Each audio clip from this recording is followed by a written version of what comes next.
Hello again everyone and welcome back to the Underground. This is the Intel update for June 15th through the 21st, 2025. Today is going to be a little bit more of an informal chat because it seems as though things are happening around the world. These briefs take a while to get out the door, so I don't want to say anything that's going to be rapidly stale or outdated by the time you guys see it. So we're just going to focus on one thing and one thing only, which is the strategic movement that has occurred with regards to potential conflict with Iran. I was planning to cover a lot of the events that occurred last week with regards to the No Kings protests and the follow-on protests that have taken place throughout this week, but right now we've got bigger fish to fry, and I think that we might be approaching the 11th hour with regards to conflict in the Middle East. But first, starting off with a general overview of what's going on around the world this week. Mostly the flavor has been war and unrest. Here at home in the United States, various low-level protests have occurred throughout the United States this week, mostly as follow-on events from the No Kings protest, which turned out to be not as severe as everyone was expecting it to be. However, in a lot of major cities, there have been a lot of situations of unrest and just general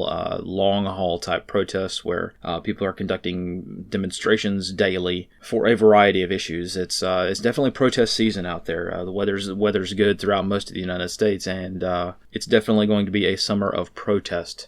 Some of these may get out of hand, some may just be relatively low level, but either way is something to be aware of, just as a baseline of activity. Similar situation in Northern Ireland with regards to the immigration crisis, which has spawned a lot of riots and kinetic arson events and things like that. Same story as last week, so not a whole lot of new details on that, it's just a developing situation. And of course the war between Israel and Iran continues in the Middle East, which is what we're going to talk about mostly today. And this is mostly due to the strategic movement for this week. Almost immediately after I gave last week's briefing, a lot of things started clicking into motion. As we can see, there is a substantial number of American resources scattered throughout the Middle East now, which includes at this point up to 4 aircraft carriers. So we already have the USS Carl Vinson Carrier Strike Group, which has been in theater for some time now. The Nimitz has recently transitioned from PACOM into CENTCOM, so now we have 2 American aircraft carriers in the Middle East right now. And also, very coincidentally, the British Prince of Wales Carrier Strike Group is conducting exercises and has been conducting exercises for about a week off the coast of India. So they're doing this joint British-Indian exercise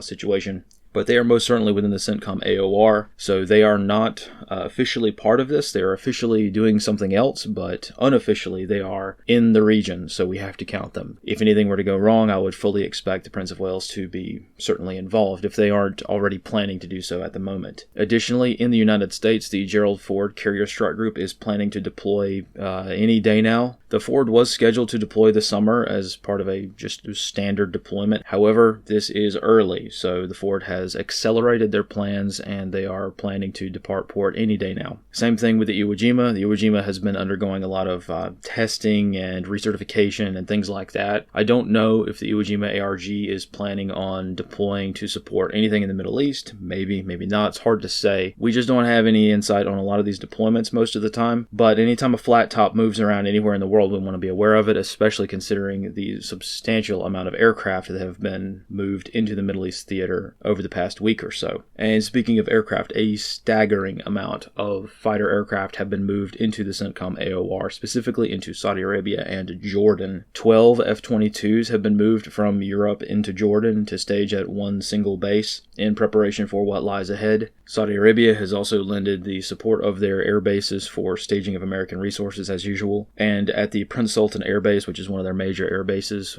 satellite imagery has confirmed that there are 22 KC-135 Stratotankers, 53 F-16s, and 10 C-130s. Now, this image is a few days old, and many more have arrived so far. So I have seen estimates. I have not counted myself, so I cannot verify this, but I've seen estimates that say that between the bases in Jordan and Saudi Arabia, up to 35 KC-135s are staged there. But again, I need to bean count on my own, and I have not had time to do that just yet because things are moving rather quickly. And when I say time is of the essence, I mean that in the most literal of senses, because right now there are B-2s in the air. This morning, 6 B-2 Spirit aircraft took off from Whiteman Air Force Base and are currently inbound to the Pacific Theater. We do not know where they're going just yet, but really it can only be two places. It's either Diego Garcia or Guam. Conventional wisdom indicates that if they land in Hawaii and top off their fuel tanks, then that probably means they're going to Diego Garcia. As we recall, 6 B-2s were in Diego Garcia not too long ago. Now maybe we can see the utility in tracking these B-2s moving to Diego Garcia a few weeks ago was a worthwhile investment of time and resources. Of course, we will never really know what that initial deployment was about, but my gut assessment is that it was probably a training run for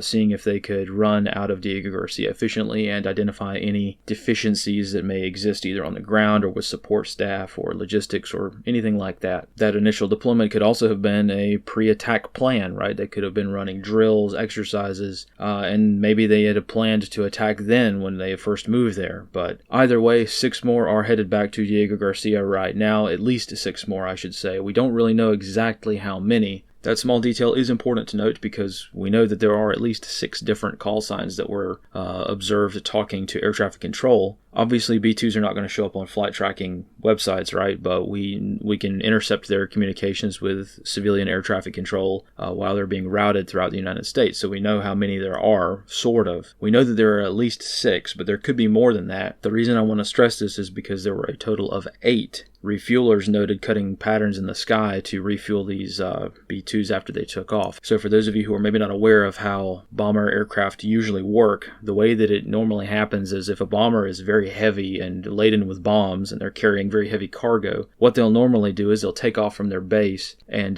get up to altitude, which expends an awful lot of fuel. And once they're up there at altitude, they will hop on the tanker and top off their fuel tanks and then go to where they need to go. This has been a common tactic used since aerial refueling became a thing, and that appears to be what occurred this morning over Kansas. Either way, we know that at least 6 B-2s are heading to the Pacific. Like I said, it could be Diego Garcia, it could be Guam. Guam would be a longer distance to Iran, so it would be less efficient, and they would need to refuel many more times than just from Diego Garcia. However, we also have to remember, there are already assets at Diego Garcia. There are currently 4 B-52s that are still there, and now there are 6 F-15s as well for protection of the bombers and for escorts and things like that. So my guess is that they're probably headed to Diego Garcia, but again, we'll see. So that's pretty much what we have for now with regards to strategic movement. I do want to stress, though, that this slide here is a little bit misleading because this is not everything that's been deployed. I've left off most of the other NATO assets as well as the domestic assets in Saudi Arabia and Jordan, right? They both have, air forces, and these numbers are a little bit wonky sometimes, so don't get hung up on the exact number of airframes. All you need to know, all anyone needs to know, is that there's a substantial amount of American Air Force aircraft throughout the entire Middle East right now. So that's more or less how the situation stands right now with regards to strategic movement. There's not a lot more that I can add to the story here. I can just tell you where the aircraft are at, I can tell you where they're probably going to go, and that's about it. Normally we could look at the geopolitical situation and take statements by world leaders and other indicators for some kind of conflict going on and kind of factor all of this in to make an assessment, but statements by pretty much all world leaders have been very wildly variable and contradictory in most cases, so we can't really go off of what the White House is verbally stating. All we can go off of are their actions. So that's more or less all that I have for the intel side of things. If you want to punch out now, you can. Feel free to do so. But what I wanted to do now is give a brief crash course in mitigating risk. Obviously, there is absolutely nothing that the average citizen can do right now to prevent their nation from going to war. It's just not happening. If the decision is made, the decision is made. You can call your senator all you want. You can scream about it on Twitter all you want, but you're not going to change it. This is now a military operation, right? But what you can do is assess the risk that these geopolitical events halfway around the world bring to you and your family, as well as mitigate those risks. So, let's briefly talk about that. I know risk assessment is everyone's least favorite topic, but it's one of the most important things that I can think of when it comes to the prepared citizen community today, and not a lot of people are talking about it. And when it is talked about, well, maybe there's slightly better ways of doing it. But one of the biggest problems that I see in the prepared citizen community today is risk aversion. People not wanting to take risks because of fear of what might happen. Well, in the world of basic risk assessment and risk management, we have to remember that yes, we can assess the risk of something being very, very high, but we can also mitigate that risk down to an acceptable level, right? Life is full of risk. Sometimes the world's a pretty dangerous place, right? And we're going to have to make do the best we can, even though we can't remove all risk from a situation, which is where this handy-dandy risk assessment chart comes in. Risk assessment can be thought of in terms of likelihood and consequence. How likely is it that something will happen, and if it does happen, how bad will it be? That's pretty much what risk assessment is in a nutshell. The classic example used in many OSHA classes is the case of a construction worker on a job site, right? If a construction worker is on a job site where they're laying bricks or something like that, the chances of someone dropping a brick, from an elevated position is pretty high, right? So when it comes to the likelihood of a brick falling on your head, it's probably quite likely. We may say that that's like a B on this chart, for example. And, of course, the severity is also quite high as well, right? If a brick falls on your head, it will indeed cause catastrophic damage to you, right? So all in all, if we say that the chance of a brick falling on your head is pretty likely, and the consequence of it falling on your head is catastrophic, we may say that the risk ends up being critical or high, depending on how you want to, assess that risk. There are many different ways of doing it, but this is just a high-level thing. Now, does this mean, because we've got a high risk or a critical risk, does this mean that we're never going to lay a brick ever again? No, of course not. We can do the second part, which the preparedness community forgets, which is mitigation. If we wear a hard hat, for instance, the damage, the consequence of that brick hitting us in the head comes way down. The chances are we're probably not going to die, right? And you may be able to be treated by medical professionals, for instance, or being a hospital outpatient, right? So now the risk is down to medium, right? We forget that mitigation step. So we can say that the risk now is critical, but it's been mitigated down to a medium, right? Now there are a lot of different ways of doing this. There's a bunch of other nuance there, right? But for the most part, this is why this is so important, because this risk analysis and this risk mitigation part, especially the mitigation part, helps us to have something to do that is productive during a contingent situation. We may not be able to change that brick falling, right? We may not be able to change that bomb falling in the Middle East, but we can certainly mitigate the effects to us if or when that does happen. We may not think about it, but all disaster preparedness, all the prepping and the disaster preparedness, even just preparing for a hurricane, this is risk assessment and mitigation. We may not break out a chart and figure out exactly what the risk is, and we may not crunch the numbers on it, but we think about it passively in our heads every time we go fill up our gas tank right before a hurricane or something like that. So the process is already ongoing. Human beings naturally do this, right? It's just that now, during times of crisis, it's more helpful to be a little bit more doctrinal in things that you can do, which we'll get to in a moment. And finally, one thing I wanted to address, specifically when it comes to risk assessment, risk mitigation, and the current situation in the Middle East, I wanted to make sure that everyone does not make the mistake of letting hindsight affect and reduce your risk assessment. So let me just tell you what's going to happen, right? If the United States backs down, and if the United States comes to some sort of diplomatic agreement with Iran, and we decide to not drop any bombs in Iran, and we all go home, all these aircraft go home, I'll tell you what's going to happen. You're going to have an awful lot of people, probably a lot of influencers, big accounts on social media, things like that, who are going to mock you and retroactively make it seem like there was never really a chance that this could happen anyway. That's exactly what's going to happen. I fully understand the argument from the whole, nothing ever happens crowd. We've all seen the memes, right? But I think that this is also a toxic cancer when it comes to risk management. This is a huge problem because people are not willing to stick their neck out there and say, hey, I was operating under the information that I had at the time, and you are not going to make me feel bad or feel embarrassed for thinking that this was going to happen. This is something that is not good. It is the result of the terminally online individuals who have the luxury of not really being pressed for any sort of hard decision in their lives, and unfortunately this seeps over into our own risk assessment, right? What I would encourage all of you to do is do not let this line of thinking change the way that you think. If you are doing the right thing, if you are looking at what's going on, you are taking in as much objective information as possible, sprinkled with maybe some analysis from people that you trust here and there, you're forming your own opinions, you're using all of the tools at your disposal to determine what the truth is, you're weighing all of the impact and consequences of all of this sort of thing, and you're coming to the conclusion on your own, like I have done, that this is a very serious situation, which is that we're probably going to go to war with Iran, or at least drop some bombs there, right? If you have done all of that, then and don't let anyone make you feel embarrassed for thinking that this might have happened at the time. I think pretty much anyone that would make it this far into the video would very much hope that we don't actually get involved in another desert war. Maybe that's just me, I don't know, but I would think that generally speaking, we would probably not go to war unless we have to defend the American homeland, and anything short of that is probably not such a great idea, but regardless of that, it seems like we're going to do it anyway. You know, if we're moving around a substantial percentage of the U.S. Air Force to make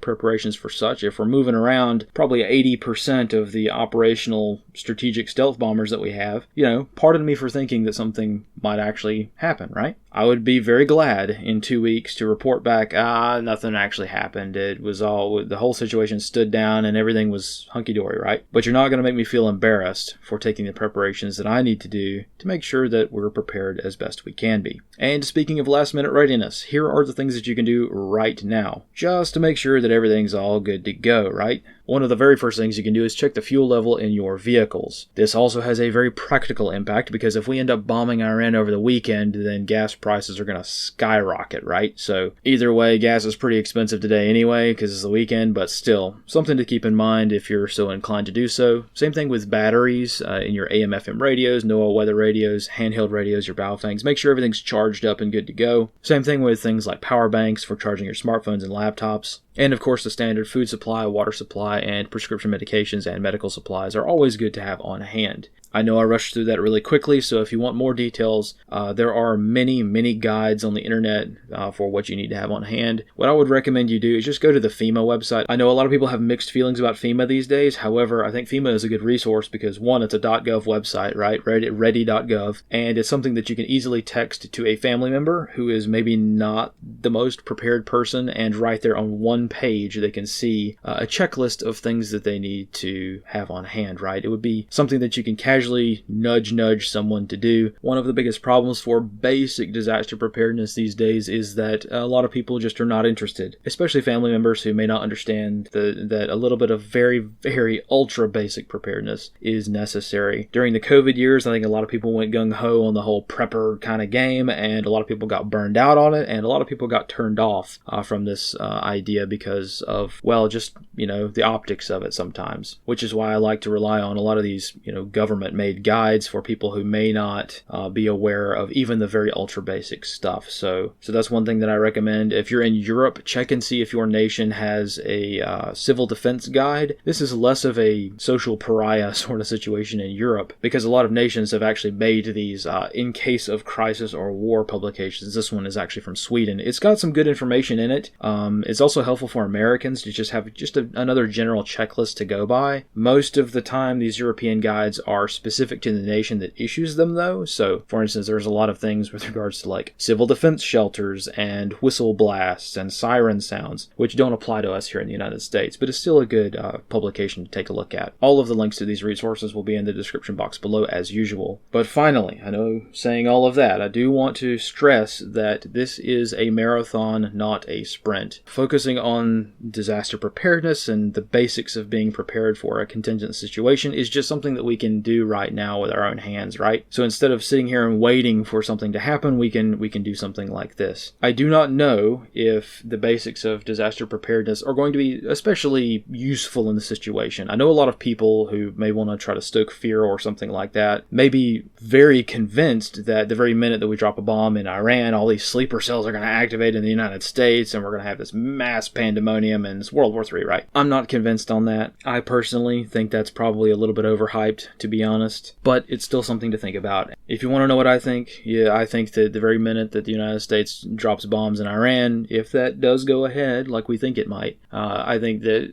probably a whole lot of nothing is going to happen in the United States. Maybe some protests and riots which get kinetic, maybe a lone wolf attack here and there, just kind of like what we saw with Gaza. When that conflict was at its height, we saw several lone wolf attacks and things like that around the United States. Protests will become very kinetic because obviously the situation in the Middle East is very divisive, even amongst groups which normally protest, right? So you're going to have most events becoming more kinetic and things like that, but I'm not projecting doomsday the very minute that we decide to get involved with striking Iran. But I cannot say that for certain, and that is why we prepare for unforeseen circumstances. Things that we may not have thought about may happen. Who knows? Panicking does not help, but also doing nothing is not helpful either. So either way, we'll make do the best we can. We'll hope that things simmer down, but we'll also be prepared just in case they don't, right? That's what it's all about. Nothing more than that. So that's pretty much all I have. Finishing up today with the Intercepted GhostNet Reports. This week's GhostNet meeting was quite good. My antenna was a little bit wonky, I guess, this week. So I got a lot of partial messages from a lot of people, but I didn't get a whole lot of solid reports, so it's just kind of piecemeal. One thing that I did want to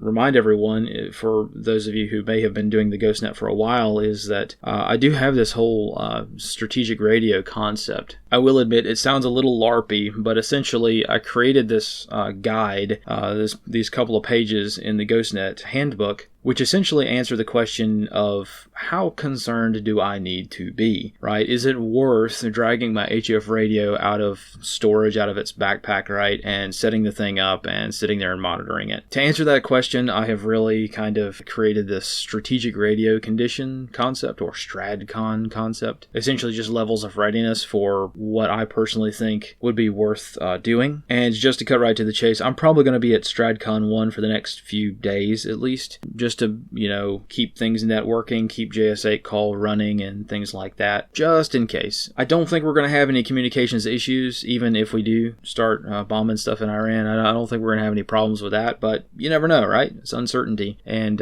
sometimes it's helpful to get away from social media, get away from the internet, and talk to a real person, right? And exchange information that way. So that's my personal plan for the next few days, just to see how things are going to go. But yeah, we now see how all of this can be kind of a helpful tool. I know that it's not exactly beginner friendly. It's very difficult to learn how to do, but we've gone from having nothing to having something. And I think that this is a helpful tool to have for those of you who know how to use it, and especially the people who want to take the time to go through my GhostNet playlist here on YouTube. There are plenty of ways that you can get involved and start listening to the messages on the GhostNet for free without doing anything, and start getting familiar with the system. So again, more to come on that, but I just wanted to remind everyone that there's a lot of doctrine in the guides that you can run through and try out, see what works, see what doesn't work, and see how it can help you stay informed during a crisis. So that's pretty much all I have for today. Thank you guys all for sticking with me. I know this one's been all over the place today, but hopefully it's been helpful, and I really hope that peace can prevail. But just in case it doesn't, we will be as prepared as we can possibly be. And I suppose that's pretty much the best that we can do. So thank you guys for all of your support. Hopefully we'll have some good news on Monday, and we will see you next time. And as always,